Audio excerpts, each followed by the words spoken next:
Hello, everyone, and welcome to another episode of the Broadband Universe podcast. I'm Craig Corbin, and it is a pleasure to welcome a dear friend, Jeff Gavlinski, the CEO of Mountain Connect. Jeff, welcome back to the Broadband Universe. Hi, Craig. Great to see you. Thanks for having me again. It is a busy time. You stay busy all year long, but as we speak, in the final weeks of preparation for a momentous edition of Mountain Connect, and so excited to be able to have you here to talk a little bit about what's coming up in just a few short weeks in Denver. A notable milestone, the 10th anniversary of Mountain Connect. It's hard to believe that it's been a decade. Yeah, well, it's on one hand, it's hard to believe it's gone by really fast, um, and of course, I've not aged well. Um, so it's interesting, when I think about the 10 years to go back in time and think about what were we talking about 10 years ago versus what we're talking about today, and the world is as you know, we have an ever changing industry. And the conversations we were having 10 years ago were, I think, more community centric than they are today. And there, if I recall correctly, there was we were right on the tail end of, and of course, you're probably going to ask me about the history of the event, but we were right on the tail end of our BTOP grant.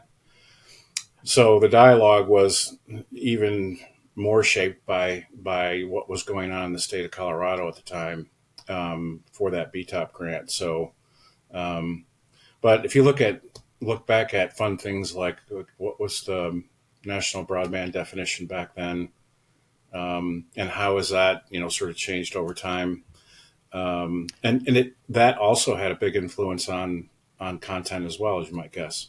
Yep. Well, and that's the perfect segue to what would be a look back for those that are not familiar with the history of Mountain Connect. And of course, in its infancy, a very different footprint that was covered, if you will, Yep. with the show. Take us back for those that are not familiar with So, the genesis for Mountain Connect. yep. So I actually didn't start Mountain Connect. It was started by another individual, Corey Brendel, who will be at Mountain Connect this year as we celebrate a decade and take a look back into a more in-depth view into why it started and where it's gone since then. But for the sake of the audience, Mountain Connect was, as I mentioned earlier, we had a BTOP grant that was awarded to the state to connect all of our school districts with fiber. So Corey started Mountain Connect to foster a dialogue for the Western Slope communities of Colorado to talk about the impact of that BTOP grant. So you could argue it was very narrowly focused in terms of the audience was just the Western Slope. It wasn't the entire state. So when myself and my former partner, Audrey Danner, who's now retired, took it over in 2014, we shifted the conversation to a state and then region. And then, of course, over time, it's become a national conference. So, it started out very small, 100 or less people. And, this year we should be above 1,000. So it's grown quite a bit. It's incredible when you look back at those early years and how, not that it's not collegial now, but the feeling that you had, it was very much just a great group of folks that enjoyed getting together, the opportunity to learn so much about what was going on. Those early years, I look back on as very much a privilege to have attended some of those years. And I know that, from your perspective, it has been interesting to watch that development, the growth of the show. Yeah, I think I want to touch on something I mentioned earlier. As I reflect back on the topics we discussed and who actually came to the conference, I would again say it was more community centric in terms of the focus and the interest. And we had, something that's been lost over time. It seems to me that we once had local broadband champions, and that sort of disappeared over time. I'm not sure why. I mean, this is a question I'll pose at the conference, but should our conversations even around BEAD be more community focused than they are? Is there, and that's a great question because many people, myself included, believe that eventually it will be those community leaders and the ability to do at a local level, a micro level, if you will. Hmm. That's going to be the difference in finally bridging the digital divide.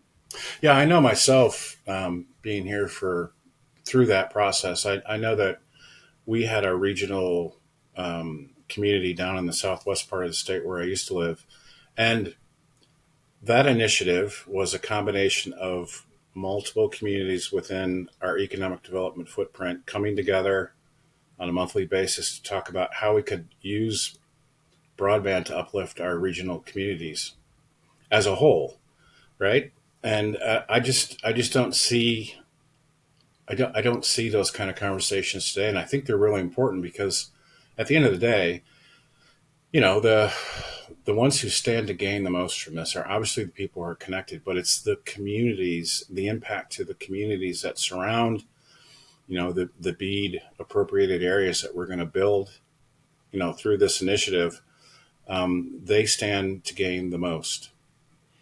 Is it a matter? From an economic development perspective, certainly you could argue education, healthcare. I think there's a lot of positives that will come out of this for communities. So, how do we bring communities back into the dialogue? Is it Eh, a question of finding champions Right, in each community that right, will carry the torch, so to speak? right. And sometimes those champions don't have to work for the government, they could just be Right, local citizens. We've right. had some great examples over the years. You look back, and part of the look back at Mountain Connect is not only the size and the scope, but the location. The Keystone Vale area that Yeah. to the west of Denver, and so just an absolutely gorgeous setting that really was a great way to get away from the routine that people were in such a phenomenal setting. Talk about that aspect of the show. Yeah, well, it's unfortunate that we're no longer at a resort facility on the western slope, but that's due to growth, Yep. right? So we've outgrown the western slope resort facilities. So that's a good problem to have. Although a lot of people still like going into the mountains and spending a few days or a week there. But I think the other thing that I've noticed over time is that the name of the event, of all things, has caused me some conundrums because people see the name and they think it is either a state or regional event. Um, and obviously, for those who have never been, right? So I have to figure out how do I. I've always been reluctant to change the name of the event just because I don't want to lose the heritage, but there are other creative ways of doing it. So next year, you might find that it's actually not called Mountain Connect anymore. Aha. So a tease, A if you tease, yeah. will. Tease, stay tuned. I love it. So much history there, and it is great to look back. And you're watching the Broadband Universe podcast brought to you by Lit Communities. Light up your community. You deserve better internet. And by Utopia Fiber. Utopia Fiber bringing deliciously fast fiber internet to your neighborhood. And of course, my guest today, Jeff Gavlinski, the CEO of Mountain Connect. And looking back at the decade of Mountain Connect, how it has developed. Of course, we talked about the setting in Keystone, the Vale area, the transition last year to Denver and the beautiful Sheraton downtown Denver. I know that you probably heard from a lot of attendees that they really liked the venue, the setting for Mountain Connect. Yeah, well, we happen to be lucky there because the Sheraton had just gone through a recent renovation inside the hotel. I think it was 80 or $90 million. So that helps, right? To have a first class venue to host your event. I think, if I'm being honest, I made some logistical errors with that first time at a tier one facility. I tried to run it the same way I ran it as I did at the resort facilities. And so I learned some valuable lessons there. And hopefully this year, when people come, they'll see that the feedback I received last year and actually what I noticed have been changed for the better. Awesome. Well, let's talk about this year's event, the Yep. 10th Mountain Connect. Obviously, there will be some phenomenal keynotes. We'll get to that in just a moment. But I'm really intrigued with how you came up with your 5 individual tracks for content. Talk about that, if you would. Well, every year we take a step back and look at the prior year, and the feedback we received. We do ask questions from people who attended. What would you like to see next year? And I think we made a priority this year for more beat content, right? So last year, so if you go back to 2022, I think these are noteworthy things to talk about. In 2022, we were the only conference in the U.S. to get Alan Davidson to come out in person. And Alan is the undersecretary for NTIA. And our conference had good timing that year, in that we were 2 weeks after the Notice of Funding Opportunity was published. So Right. it was perfect timing. And then last year, we had 15 state broadband offices participating in our conference, which was the most in the U.S. And this year, we've doubled down on that. We have 30 states. So we're right at or just above 30 billion of the 42.5 billion represented at the conference. And we made it a priority because I think if you look at the life cycle of BEAD, this might be the last time that you get that many states under one roof. So, as I think as we move into next year, they're going to be so busy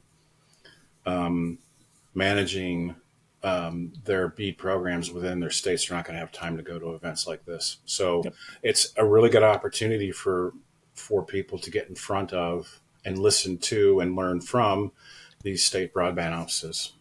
I would guess that particular track, the States of Bede, is going to be one of the more popular of the show, and I'm really intrigued with some of the directors and attendees that you've got lined up as panelists, and we'll go into some of those in just a moment. But you got the first track being Bede, the states of Bede that you Right. just alluded to, and being able to tap into the knowledge base of 30 of those directors. Then emerging technologies, always of interest, I think, to so many of us in the industry. But the community broadband case studies and community development, to me, have just as much value, if not more so, when you look at the opportunity to learn best practices. Talk about those two in particular. Yeah. So before I do, one of the things I wanted to mention is that for the last 5 or 6 years, or maybe longer, I have insisted, this plays into your question, but I have insisted that the industry, when they submit abstracts, they include speakers that are customers. So in a community use case example, it's really beneficial if you're in the audience to see one of your peers on the stage who can help to solidify the message from obviously the vendor or vendors who are talking about a solution that they built in a given community, and lessons learned. What will we do different if we had to do it over again? I think that's very valuable for the folks in the audience. And as you say, probably one of the most important things is to learn from what has and what has not worked. And so to have those two tracks, I think, is paramount. And then, of course, you did mention emerging technologies. That's a passion project of mine. I'm trying to get my audience to look towards the future, right? And you might recall last year, we had a little bit of fun with a robot. Robotics. Yeah. So you'll see, you can expect more of that in the future, because I too believe, well, I believe that is also equally as important, right? Especially if you think about the networks we're going to build out of BEAD, the networks we're going to upgrade here in the next 5 years or so, and the new greenfield networks that are going to be built outside of BEAD. It's really important to have this dialogue, because there are companies out there doing some amazing innovation work that is profoundly impacted by the networks that they ride across. No doubt. Well, things will kick off August 5th in Denver. Of course, got to have the annual golf tournament to get things rolling. But also, same day, a number of pre-conference sessions will be on the agenda. Then on August the 6th, things get kicked off. Your welcome address, bright and early, 8 o'clock in the morning, followed by one that I know people are going to be interested in, BEAD's Final Showdown, Preparing for BEAD Implementation, a State Broadband Director Perspective. And that one to be moderated by my dear friend and colleague, Scott Woods, President of Public-Private Partnerships with Ready. And the speakers that you have lined up for that session, the panelists, that's an all-star panel. Talk about that one. Absolutely. Well, I'm going to have to construct a different stage because Scott has like 49 people on his panel. So, no, I think you're right. I think it's an all-star panel with obviously, because they're from different states, they're going to have different perspectives. So I think that's going to give or provide, probably a better way of saying that, a lot of value to the audience. No doubt about it. And again, that will be early on the 6th. Later in that day, much that is of interest to me. And again, we talked about the states of BEAD track, and your first one on that track from the Southwest states. Again, some phenomenal panelists there. I'm anxious to see, do you envision being able to take questions from the audience throughout these particular sessions? Yeah, well, it's no different for any other session at the conference. We always leave room for questions at the end, and you might notice something we did there with state broadband offices, where because we have 30, we could break them up into regions. And you probably notice another thing, that I'm asking moderators for all those sessions to ask the same questions of all the states, right? Nice. Because I think not only will you get a different perspective, but I think in order to keep things balanced, I think we should probably take that approach. So we'll see after whether or not that was a good strategy or not. But I do think it offers value because we are asking very pointed questions. And so, Nice. one of the things I'd like to think that we are very good at is we've never been afraid of having honest conversations, right? And I think we're in a unique position where we're the last independent broadband conference left in the U.S. So I don't have any members. We're not part of a larger conglomerate. You've seen some consolidation a little bit over the last couple of years. So we're kind of free with our canvas, if you will. But I think the industry needs honesty and Sure. Honest conversations. I think it helps those in the audience, because if I go back in time to 2014, 2015, that's exactly what this conference was. Yep. No doubt. As we begin to wind down, a couple of more sessions that I wanted to get your input on. We talked about the track of emerging technologies. One in particular of interest to me, leveraging public infrastructure to connect the community. I view that as something that everybody across the board can benefit from. Well, especially if the community understands where their infrastructure is and what they have. Right? Right. Why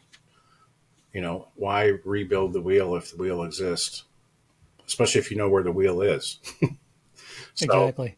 Yeah. So I like you say, that's paramount. And it makes a new project that makes it that much easier, I think, as well. So it's an important conversation.